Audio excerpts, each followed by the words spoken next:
Many of the choices in this election are familiar ones: left versus right, state versus the market, leave versus remain. But this time, it's also a choice between young and old. After 8 years of austerity, paying for pensioners' benefits and social care have become issues of fairness. So has Theresa May's controversial manifesto stirred conflict between the generations. Tomorrow, we'll be discussing these issues at more length with an audience of over 60s and under 30s in Wolverhampton. But tonight, our political editor, Gary Gibbon, has been in Walsall in the West Midlands, talking it over with a 77-year-old pensioner and a factory worker in her 20s. We are the only party prepared to face up to the reality of our ageing society. They're now pitching young against old. Have older voters been draining away resources from the young? Has the contract between the generations broken down? Is June the 8th the moment to start fixing it? Oh no. Peter Taylor worked for 37 years as a clerk on the railways. He got a redundancy package when he was 54. He's now 77. I put my lump sum into a bond, which is still untouched today. I've not touched it. We were blessed. We had so many industries within the confines of the Midlands that we could choose employment. I don't think that young people can today. They struggle. I feel like I'm missing out on a life because I'm always working, and week in, week out, sometimes I've just got nothing to spend on what I want to spend it on. Sophie Grundy is 25, working just as hard as Peter Taylor did, but economists say hers could be the first generation to earn less in a working lifetime than the one before it. I work in a factory. I make parts for cars. It's minimum wage, but I have to make a certain amount of parts an hour to get that minimum wage. If I was better paid, it would give me more opportunity to save for the courses that I wanted to do. But at the minute that's unavailable because I haven't got the money to pay for the courses. I just feel like I'm working all the time and I'm not really getting anywhere, so it's a bit frustrating. And when we brought these two generations of Walsall together, it was clear their experience of pay was very different. I've been stuck with the same wage for two. Frozen. Yeah. So that was never to be. That would never happen. That would never have happened. You'd have had a sliding scale every year, and you'd have an increment every year. Have you caught on in this election? They've just started talking quite a lot about these issues, and they have. Fairness between the generations is an issue that's suddenly come up. It's ignited, hasn't it, in the last few weeks? I noticed that. Yeah. About time too, do you think? Yes, definitely. I think so. I think we should look at the disparity and how can we help? Because surely, you know, I'm not well off, but I could afford probably to eat out probably once a week. Probably you couldn't do that. No. This is what I say is the disparity. Many of today's pensioners benefited from the heyday of company pensions and house price rises. But layered on top of that, there's been a shift in government resources between the generations, from younger to older. You see it most clearly in the benefits budget. Look at government spending per head of population on benefits over the last 40 years, and you see spending on children goes up until 2010 and then comes down. Likewise, on working age benefits up until 2010 and then the cuts hit. But spending on older people carries on beyond 2010, sailing up.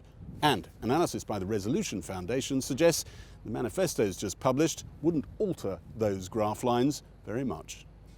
I think we don't need the fuel payments.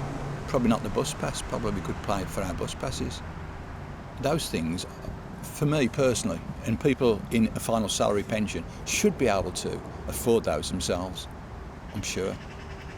I understand what you're saying, but I think that obviously you've worked, and you've worked really hard, so I think, and even though you might not need those things, I think you deserve them. For Sophie to say that, I'm humbled.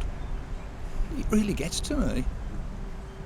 I think maybe other people my age would probably be like, oh, well, and I'd probably have a moan about it, but this is just my opinion. Pensioner benefits originally rose to tackle pensioner poverty, but median income for pensioners now is higher than it is for the rest of the population. So why did governments continue to channel extra bunts to pensioners? Look at voter turnout figures since the mid-60s, and you can see the over 65s reliably turning out. 80% way back in the 60s, virtually the same figure in the last general election. Compare that with the under 25s. They were 80% turning out back in the 60s, and they've drifted away, lost interest in the whole process. Only 43% of them voting in the last general election. Do you think that maybe people were bribing older voters with all these goodies? I didn't see it that way, but now probably. Have you got any advice to the younger generation who don't turn out? Please do. Please vote.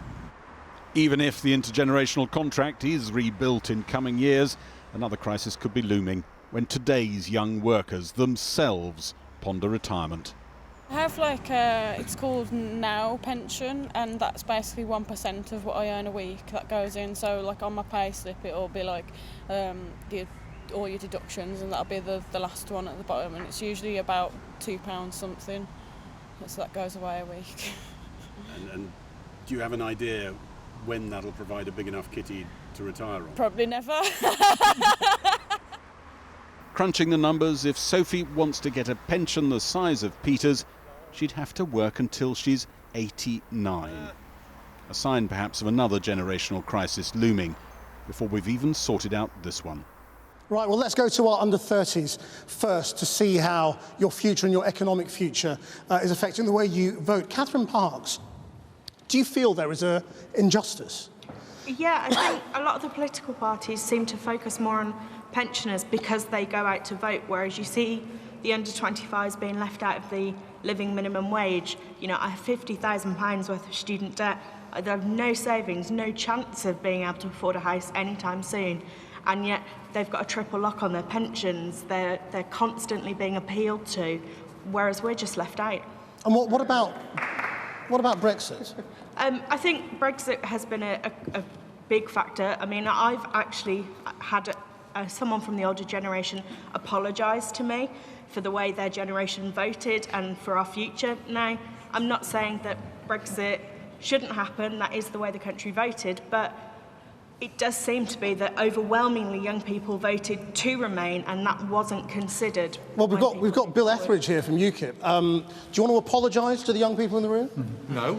I want to actually say to the people in the room that all of this negative spin that's going on here, what we actually have is an opportunity for a bright future as a sovereign country trading with the world. There is absolutely no reason on earth why we need to be a vassal of the European Union. And what I would say as well to the young people here, your wages have been driven down by the fact that the Conservative and Labour governments allowed in huge amounts of people to compete with you in the jobs market. It's called supply and demand. Well, I think we've clearly hit the big divide here, haven't we? Yeah, I mean, there's lots of... now is, as a free nation, we can go forward. And you've got a great future. It's really, really bright. And stop being lied to this way. It's brilliant. Let me bring in Lord Newby from the Liberal Democrats. Well, 3/4 of young people voted to remain in the EU because they could see that they were going to be more prosperous and have more life chances if they could travel, work, study, form relationships easily across Europe. And that's why we're saying that this potentially disastrous negotiation that Theresa May is just about to embark on should be put back to the people at the end of the process, so that the person who apologised just then has a chance to effect that apology by voting to remain if she or he feels that the outcome of the deal is worse than the current position. That's really all you're offering young people, isn't it? I mean, you're not offering tuition fees back, are you? We're offering maintenance grants back. We're offering a whole raft of things in terms of benefits, helping young people get on the housing ladder. Let me bring in a couple of the hands that went up. Yeah, at the back row there.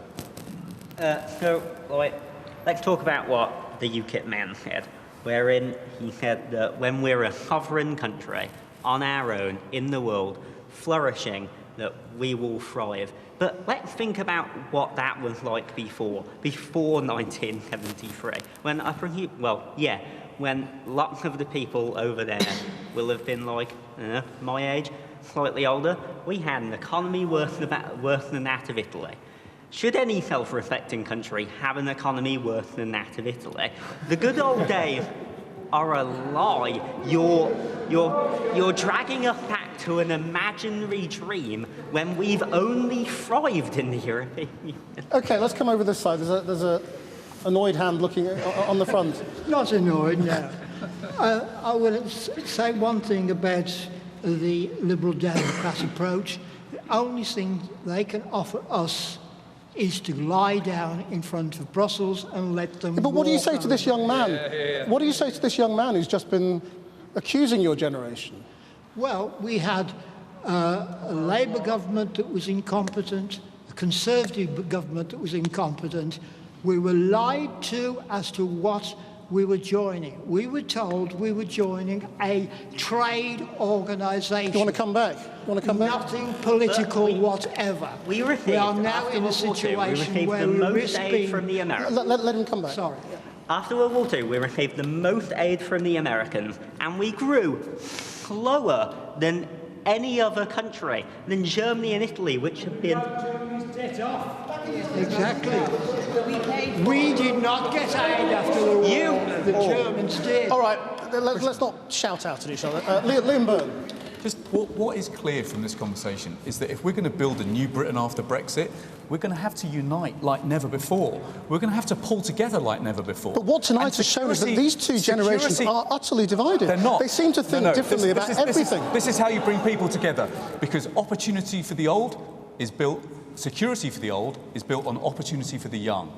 And that's why we're saying, look, if we raise taxes just a bit on the very richest, we can cancel tuition fees, extend the minimum wage to young people, and build 100,000 more affordable homes a year. That would transform the life chances of young people and give them the chances to build the wealth, to pay for the pensions, to pay for the NHS, and pay for the social care system. That's a win-win for both generations. I'm staggered to hear Liam Byrne saying this. Liam Byrne is a politician I thought I respected, who was able to tell the public honestly what's happening. And only a few months ago, what was it? Printing money, nationalising things, spiralling public spending is not the way forward, is not the answer. If you raise tax on multinationals, if you raise tax on the richest 5%, we could increase public spending by just 6%. And you could afford education. All right, hold on, let me come over here. Okay, what do you want to say over here?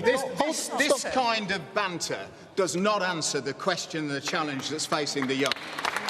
And I'm really embarrassed sitting here amongst those I'm apparently with, having people actually tell the young, hey, we did it, and almost yelling at it is not fair what we have done. I'm embarrassed as a man who grew up through what now appears to have been a golden period. I have 3 children of my own who are now in their 20s and early 30s, and I'm embarrassed at the world that they are working in. I'm disappointed because it is because of us, my generation, that decisions have been made by politicians, often squabbling like you two there, that have meant we have forgotten the young. And those of us who have been trying to work to get young people to register to vote and use your vote in the election have met thousands of young people who want to be involved but feel abandoned. Well, you hit on something really important.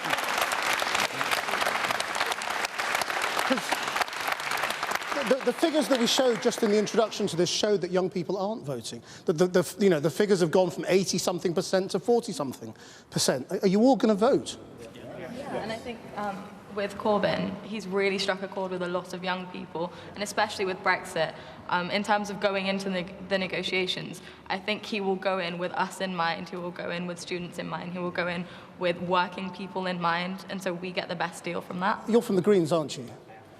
What did you want to say? So I just wanted to say that the voting system doesn't suit people at the moment. That's why people haven't voted in the past. We need to reform the voting system. Really? You think people don't vote because they don't like the system? You saw what happened with Brexit. People felt like their voice counted, so they came out and voted previously to that. Yeah, behind you.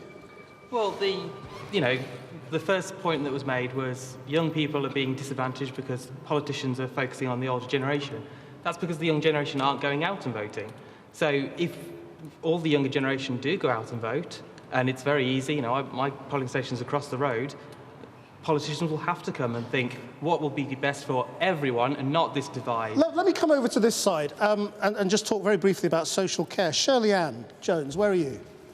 Now, the big controversy has been the Conservative tackling of social care. How do you feel about this policy? Do you know what the policy is? I don't know what the policy is fully. I think it's very lacking in detail. For instance, I don't know if the 100,000 applies to just one person in a couple or to both. You know, what happens if... But is it putting you off the Conservatives at all, this policy? I mean, is it making any difference to whether your generation will vote Conservative? It will not make a difference to the way I vote. So you'll still vote Tory even though you're annoyed about it? I will still vote Tory. I think Theresa May is tackling something head-on that, as a country, we need to tackle. We need to talk about it. We need to fund it. Yes, briefly, the hand next to you, yes. In terms of the social care, how about a return to collectivism? We don't know whether it's my family or your family that are going to need to fund social care. Let's pool the risk. Why should they pay for your social care? They can't afford a house. Because they may need the social care in the future as well. By losing their inheritance. And I can certainly answer that in terms of needing to invest in the education system of this country. And nobody has yet mentioned the cuts in education from September. On that note, I'm really sorry. We've got to wrap it up because we're out of time. Thank you all very much indeed.